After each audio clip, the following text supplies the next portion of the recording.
bafite ni ukuvuga ngo umwana kugira ngo biyizi. urangije umwaka wa gatatu w'amashuri yisumbuye akaba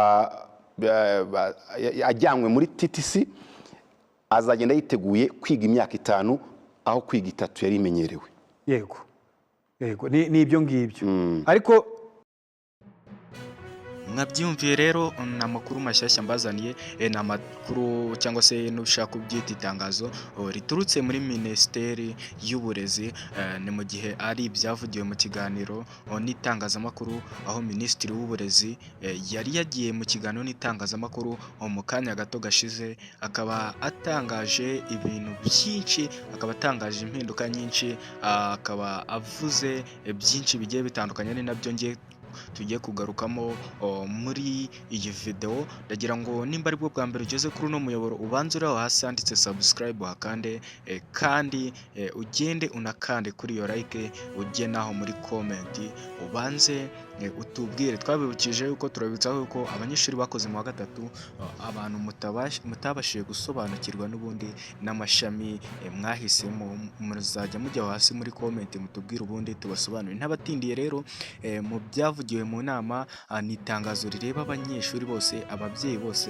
by'umwihariko turareba cyane turahera ku itangazo rireba abanyeshuri bakoze ikizamini cyo mu wa gatatu cy'amashuri yisumbuye. Aba banyeshuri rero biravugwa yuko itangazo cyangwa se ibivugiwe mu kiganiro n'itangazamakuru cyacaga kuri RBA, Minisitiri w'Uburezi yemeje yuko abantu baziga TTC ubwo n'umwaka utaha cyangwa se ubwarimu, abantu bazabwiga bazajya biga imyaka 5, noneho basoze bafite diplome ya A1. Ubwo bivuze ngo n'ubundi bazajya babyigira hamwe n'icyiciro cya mbere cya kaminuza, ni mu gihe bigaga imyaka 3, noneho barangiza bakajya kwiga kaminuza y'indi myaka 4, ariko impinduka zikaba zahindutse, bakazajya babyigira rimwe. Ubwo rero ku kijyanye no kuba hari abantu bashobora kuba batishimiye imyanzuro,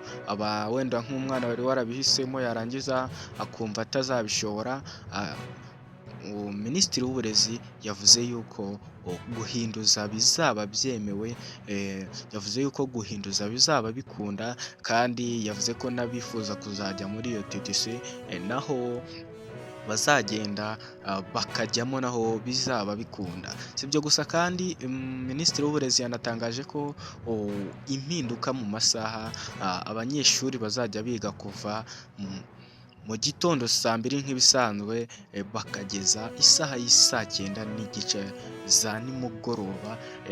Isaha y'isa 9:30 za nimugoroba abanyeshuri bazajya bajya mu bikorwa byitwa koka. Ubwo nabyo muzabisobanurirwa nimubasha kuguma kuri uno muyoboro mugakomeza muri updated. Yanatangaje ko kandi ku wa gatanu abanyeshuri bazajya bataha saa 9:30 za nimugoroba.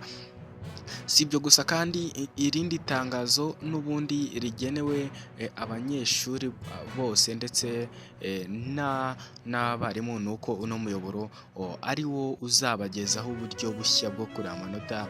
Nitwe tuzababwira itariki ya nyayo amanota azasohokeraho. Nimba ari ubwa mbere ugeze kuri uno muyoboro, kanda subscribe. Nimba wiga mu wa gatatu hari ishami wahise mudasobanukirwe, jya hasi muri comment utubwire, tubonane mu kanya.